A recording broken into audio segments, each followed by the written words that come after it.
नमस्कार दर्शक बंधु स्वागत करुछु एबे TRO 24 न्यूज चैनल को देखंतु वर्तमान 2024 निर्वाचन रे बीजेडी सरकार हटि जाइछि। भारतीय जनता पार्टी सरकार गढ़ी सारिछि। एही उपरे मु कहिबाकू चाहूछि कि विगत दिन रे दीर्घ 24 वर्ष भितरे बीजेडी सरकार ता सहित केन्द्रापड़ार सांसद माने मध्य बदली चली। सांसद महाकालपड़ार विधायक तीन थर होती अतनु सब्यसाची नायक संपूर्ण महाकालपड़ा निर्वाचन मंडली नुहे समग्र 9टा ब्लॉक 5टा निर्वाचन मंडली को नहीं केन्द्रापड़ा जिला को लुटी खाई बीजेडी सरकार। लुटी लुटी एमती तली तलांत कर जे आज जेते पाठ पढ़िले भी जेते शिक्षित हेले भी चाकरी खंडिए नहीं। जदि सामान्य पिओन चाकरी पाई जाउछंती सेठारे पिओन चाकरी पाई डायरेक्ट लांच मागुथिले 2 लाख किंतु आज सही साधारण जनता सही शिक्षित युवक सही बेकारी माने आज निजर मत बदलई बीजेडी सरकार को सीधा सड़क नहीं समुद्र रे फोपाड़ी देइछंती। बीजेपी सरकार एठी ओडिशा रे बीजेपी सरकार गढ़िबा सहित जो कथार थिला हमर मनमोहन सामल राज्य सभापति कहिथिले डबल इंजिन सरकार होइछि। महाकालपड़ा अंचल रे बीजेडी विधायक को बंगोपसागर रे जल समाधि देई डॉक्टर दुर्गा प्रसाद नायक को बीजेपी दलरू विधायक करिसंती। या होची बेकारी मानकर निष्पत्ति थिला मत बदलई सारचंती सबु किछि बदलई विधायक पाइचंती बीजेपी सांसद पाइचंती बीजेपी ता सहित सरकार पाइचंती राज्य रे बीजेपी केंद्र रे मध्य बीजेपी सरकार। ये जो नरेंद्र मोदी रही नारा बेकारी समस्या दूरीकरण करने ये नहीं वर्तमान आपण देखा पाइथिबे केन्द्रापड़ा जिले में जो राजरास्ता रे काम चली आमर मार्साघाई ठारू जंबू रोड एवं पारादीप ठारू चंडीखोल जाए जो रोड चली रास्ता काम रे बेकारी समस्या दूरीकरण कैमेरा पर्सन को कहि देखइबे। ये जो आमर रही भाई माने ठिया होती एमाने होचंती माँ रामचंडी उपकूल विकास परिषदर सदस्य वृंद। एमाने वर्तमान आसी एकजुट होती बेकारी समस्यार दूरीकरण करने सेमानकर दाबी रही कि केन्द्रापड़ा जिले में जो भाव में बेकारी समस्या बढ़ी चली दादन खटिबा जाऊँच आमर भाई माने वयस्क वृद्ध लोक मैंने दादन खटी सेठारे मृत्युवरण करुँच जार कि शब गाँ को आसीपार ना। यही परिप्रेक्षी में एमानकर दाबीपत्र रही कि आम अंचल केन्द्रापड़ा जिलार श्रमिक भाई मानू वर्कर मानू ता सहित सप्लायर हूँ कंट्राक्टर हूँ सुपरवाइजर हूँ प्रत्येक व्यक्ति मानू एठारे निजुक्ति दि जाए। जो 3टी कंपानी एठी कंट्राक्ट नहीं काम करुच्ची गोटे हूँ आमर ARSS 2 नंबर रोजी राजवीर 3 नंबर हूँ MBL। ये जो 3टी कंपानी वर्तमान बड़ बड़ नामजादा कंपानी ये ता मनमुखी शासन रे जो व्यक्ति मानू एठी निजुक्ति दउची आमरी अंचल रे काम होची किंतु आम अंचलवासी माने बेकारी समस्या रे पड़ी रहिचंती। निजे पेटुकू खाइबा को मुठे दाना पाउ नाहंती कि रहिबा पई बासगृह पाउ नाहंती एमिति अवस्था रे केन्द्रापड़ा जिलावासी चल प्रचल करुछंती। ये उपरे सेमानकर दाबीपत्र जो रहितला सेमाने दाबीपत्र देई सारिलेनी 3टी कंपानी रे। यहाँ परे मध्य मुख्यमंत्री पाखु दाबीपत्र नहीं जीवे दरकार पड़िले प्रधानमंत्री पाखु नहीं कि जीवे दाबीपत्र से दृढ़ संकल्प नहीं सारी। आउ गोटे कथा हूँ 3टी कंपानी रे दाबीपत्र दबा पर भी सेमानकर आशा रही बीजेडी सरकार जो भली भाव में लुटी खाई केन्द्रापड़ा जिला को वर्तमान बीजेपी सरकार आसवा समय सेमानकर आशा दृढ़ होईछि। से मध्य एठी गोटे कथा हूँ डॉक्टर दुर्गा प्रसाद नायक को यही माने ही यही श्रमिक भाई माने ही जितई भोट दे अन्य कई नुहंती। तेणुक ये दुर्गा प्रसाद नायक जो कहती सब बेले लड़ई हम लड़ई करिसंती आज बाजीमात करिसंती ता सहित दुर्गा प्रसाद नायक जो जितिला परे से गोटे कथा कहती कि ऊर्जार सहित काम कले सबु किछि सफल मिलिबो। तेणुक से ही ऊर्जा दुर्गा प्रसाद नायक विधायकों पाखरु ए श्रमिक भाई माने रामचंडी उपकूल विकास परिषदर सदस्य माने दुर्गा प्रसाद नायक पाखरु एतिकी आशा रखुचंती से ऊर्जा सी ये श्रमिक भाई मानक उपरे पकेइले एठी केन्द्रापड़ा जिला बदली जीव महाकालपड़ा ब्लॉक रो बेकारी संख्या मध्य दूरे जीव। सीधा सड़क आम जोड़ी हवा से श्रमिक भाई मानक सहित से कौन कहउचंती ए कथा को नहीं ये उपरे कौन मत रखुचंती सीधा सड़क आम जोड़ी हवा पचारि बुझिबा।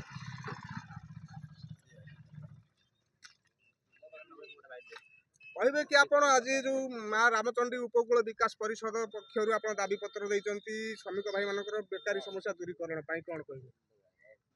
ଆମର ପ୍ରଥମ ଲକ୍ଷ୍ୟ ହେଲା କେନ୍ଦ୍ରାପଡ଼ା ଜିଲ୍ଲା ମହାକାଳପଡ଼ା ବ୍ଲକ ମାର୍ଶାଇ ବ୍ଲକ ଦୁଇ ବ୍ଲକ ଜିଲ୍ଲାରେ ମଧ୍ୟ ବେକାରୀ ସମସ୍ୟା ଦୂରୀକରଣ ପାଇଁ ମା ରାମଚଣ୍ଡୀ ଉପକୂଳ ବିକାଶ ପରିଷଦ ସର୍ବଦା ସବୁବେଳେ ଚେଷ୍ଟା କରି ରଖିଛି।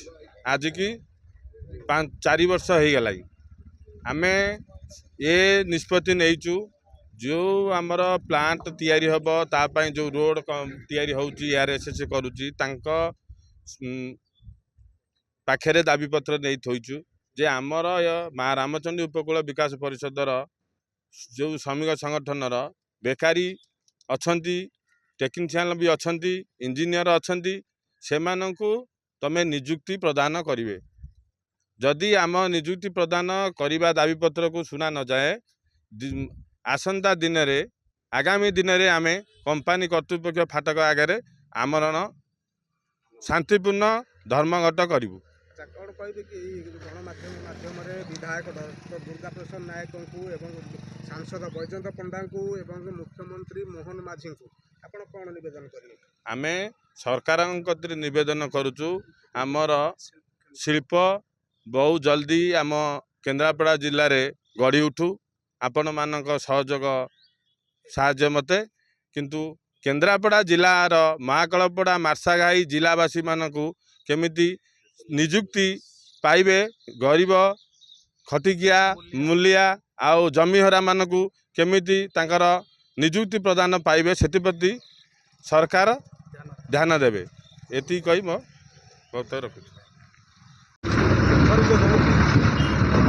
ମା ରାମଚଣ୍ଡୀ ଉପକୂଳ ବିକାଶ ପରିଷଦ ମୁଁ ଜେନେରାଲ ଏକ୍ଜିକ୍ୟୁଟିଭ ଅଛି ପ୍ରଦୀପ କୁମାର ମହାନ୍ତି।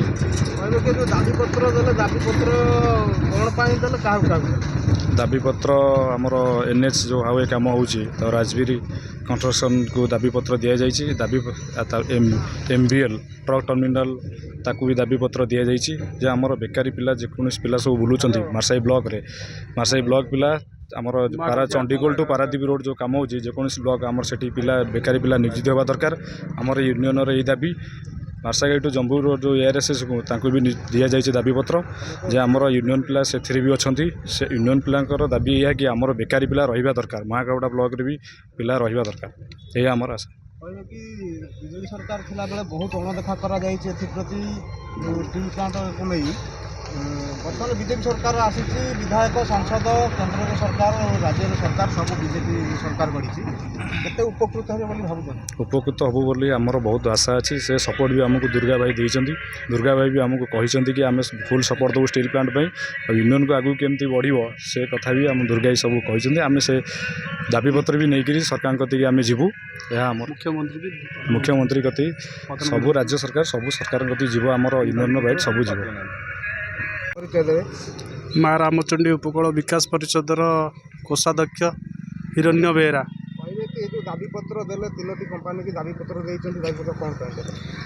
ଆମର ମାର୍ଶାଘାଇ ଜମ୍ବୁ ରୋଡ଼ କାମ ହେଉଛି ARSSରେ ସ୍ଥାନୀୟ ଲୋକକୁ ପ୍ରଥମେ ନିଯୁକ୍ତି। ମହାକାଳପଡ଼ାର ସ୍ଥାନୀୟ ଲୋକ ବେକାରୀ ଯୁବକ ଯେଉଁମାନେ ଅଛନ୍ତି ସେମାନଙ୍କୁ ପ୍ରଥମେ ନିଯୁକ୍ତି ମିଳିବ। ଆଉ ତା ସହିତ ମାର୍ଶାଘାଇ ବ୍ଲକର ବେକାରୀ ଯୁବକମାନଙ୍କୁ ନିଯୁକ୍ତି ମିଳିବ।